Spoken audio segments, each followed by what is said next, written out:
Wuih. Di konten kali ini saya akan membahas tentang hama yang merupakan organisme pengganggu tanaman dan sangat merugikan bagi usaha tani. Pada bagian pertama yang akan mengenalkan apa itu hama, dan yang kedua saya akan membahas macam-macam hama yang sangat merugikan bagi petani, ya sahabat obati. Dan yang ketiga atau terakhir saya akan membahas cara pengendalian hama, ya sahabat obatin. Jadi tonton sampai habis ya, insya Allah bermanfaat. Kita intro dulu ya, boom.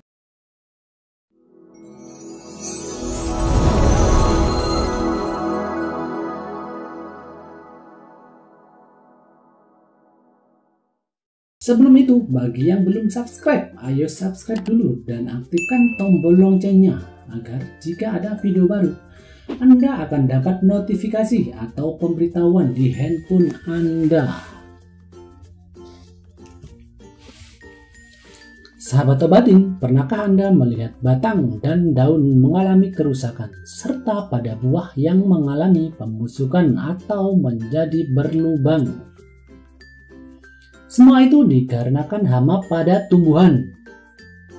Pada kesempatan kali ini, obatin akan mengulasnya tentang hama pada tumbuhan secara lengkap. Oke, langsung saja kita ke bagian pertama. Pengertian hama pada tumbuhan. Hama adalah hewan yang mengganggu atau merusak tanaman sehingga pertumbuhan dan perkembangan pada tumbuhan terganggu, ya sahabat obatin. Hama bisa merusak tanaman secara langsung maupun tidak langsung. Gangguan atau serangan hama bisa terjadi sejak benih, pembibitan, pemanenan hingga di gudang penyimpanan, ya sahabat obatin. Sahabat obatin perlu tahu gangguan dan serangan itu bisa menghambat pertumbuhan dan perkembangan tanaman. Hama yang menyerang tanaman ada beraneka ragam, misalnya yaitu wereng, gangsir, tikus, ulat buah, lalat buah, walang sangit, dan kutu. Selain itu, tanaman juga bisa terserang berbagai macam penyakit. Penyakit tanaman bisa disebabkan virus, bakteri, jamur, dan alga. Sahabat obatin, mari kita langsung ke pembahasan yang kedua, yaitu macam-macam hama pada tumbuhan. Berikut ini adalah macam-macam hama pada tumbuhan sebagai berikut ini. Yang pertama, ya sahabat obatin, yaitu hama wereng. Wereng yaitu jenis kepik yang menyerang tumbuhan dan menyebabkan daun dan batang menjadi berlubang-lubang. Jika serangannya parah, maka daun akan berakibat menguning, kering, dan akibatnya mati. Wereng bisa dikendalikan secara kimiawi, misalnya dengan penyemprotan menggunakan insektisida. Menyemprot dengan pestisida harus menggunakan baju lengan panjang, sarung tangan, penutup muka atau masker, topi, sepatu, dan diupayakan tidak melawan arah angin. Tentu sahabat obatin tahu kalau wereng itu sangat berbahaya bagi tanaman, terutama tanaman padi. Oke, macam-macam jenis hama yang kedua yaitu hama gangsir atau orong-orong. Gangsir ialah binatang yang sering menyerang tanaman yang masih muda, misalnya pada tanaman yang baru dipindah dari persemaian. Gigitan gangsir mengakibatkan tanaman mati karena batangnya putus atau patah.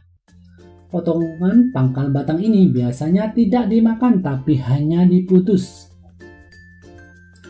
Serangan gangsir biasanya terjadi pada malam hari. Gangsir membuat liang di dalam tanah sampai kedalaman 90 cm dengan ciri khas ada onggokan tanah di permukaan liang. Dan yang perlu sahabat obatin tahu yaitu pencegahan yang bisa dilakukan antara lain dengan tidak menanam bibit yang terlalu mudah karena disukai gangsir atau orong-orong. Adapun pengendalian terhadap gangsir bisa dilakukan dengan menyiram larutan insektisida pada bagian liang gangsir kemudian ditutup dengan tanah atau disemprot dengan insektisida sumo. Dan macam dari hama yang ketiga yaitu tikus. Tikus adalah hama tanaman yang sangat merugikan petani karena mengakibatkan sebagai berikut ya sahabat obatin. Yang pertama, menyerang tanaman yang masih pada persemaian, pertumbuhan, pembungaan, panen hingga masa penyimpanan. Dan yang kedua, sulit dikendalikan karena mempunyai daya adaptasi yang baik. Yang ketiga, sahabat obatin, mempunyai kemampuan berkembang biak yang tinggi dan penyebarannya cepat. Tikus betina bisa melahirkan 4 sampai dengan 12 anak dalam satu siklus reproduksi ya sahabat obatin. Dan yang terakhir, memakan bagian tanaman seperti biji-bijian, umbi, tanaman, dan buah. Selain itu, tikus juga merusak pada batang tanaman. Tanda-tanda serangan tikus antara lain yaitu kerusakan tanaman. Ada sejak dan kotoran. Adanya bekas potongan-potongan pada tanaman yang dirusak tikus. Serta adanya liang tikus.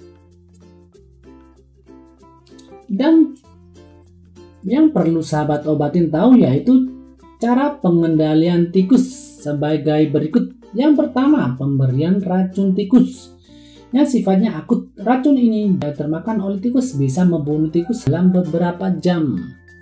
Dan yang kedua, gropyokan,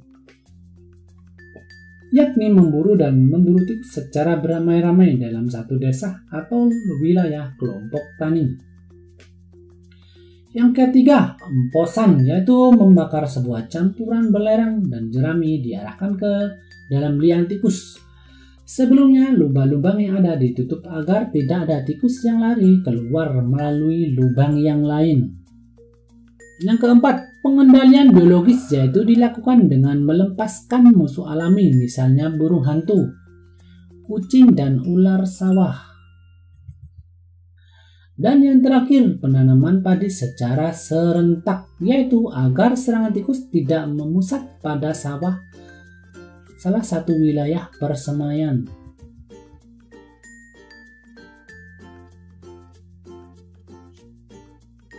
Dan macam hama yang keempat yaitu lalat buah. Lalat buah biasanya menyerang pada tanaman pada waktu musim hujan. Lalat betina menusuk buah-buahan dengan alat peletak telur untuk memasukkan telurnya ke dalam bagian buah. Telur akan mentas dan menjadi belatung yang akan membuat buah tersebut menjadi busuk dan rusak. Dan selanjutnya, atau yang kelima, walang sangit. Walang sangit adalah serangga hama tanaman padi setiap kali bertelur, sehingga serangga betina bisa menghasilkan 100 sampai 200 butir telur. Telur-telur tersebut diletakkan pada daun bendera tanaman padi. Telur yang telah menetas akan menjadi nimfa yang berwarna hijau dan berangsur-angsur menjadi coklat. Nimfa dan imago menyerang buah padi yang sedang matang susu dengan cara menghisap cairan buah sehingga mengakibatkan buah menjadi hampa.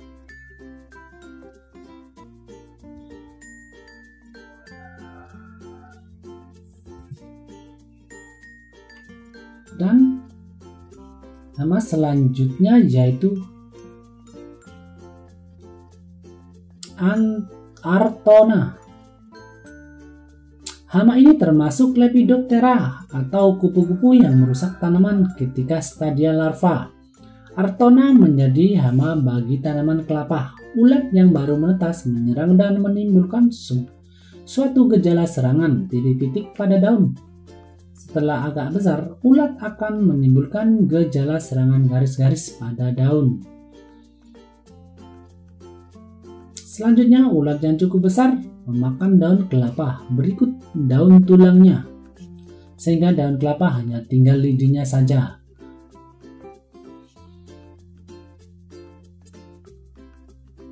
Oke, kita langsung ke topik yang terakhir atau yang ketiga ya sahabat obatin, yaitu cara pengendalian hama ya sahabat obatin. Yang pertama yaitu pengendalian secara kimiawi.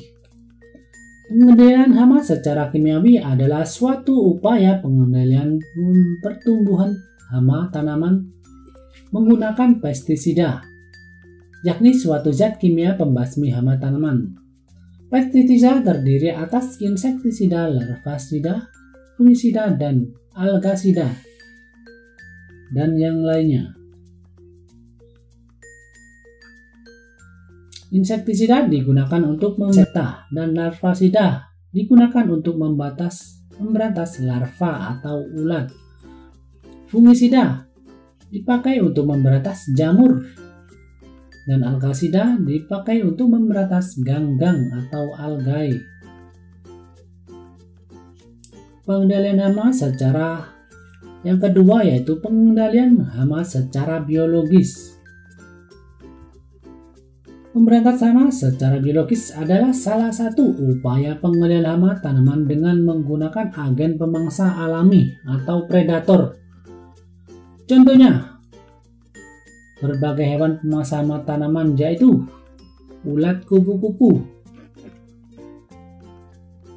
yang digunakan untuk memberantas semacam lembah penyengat.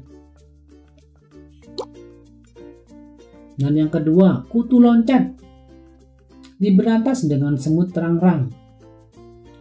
Yang ketiga, tikus diberantas dengan burung hantu. Oke, sampai di sini dulu ya sahabat obatin.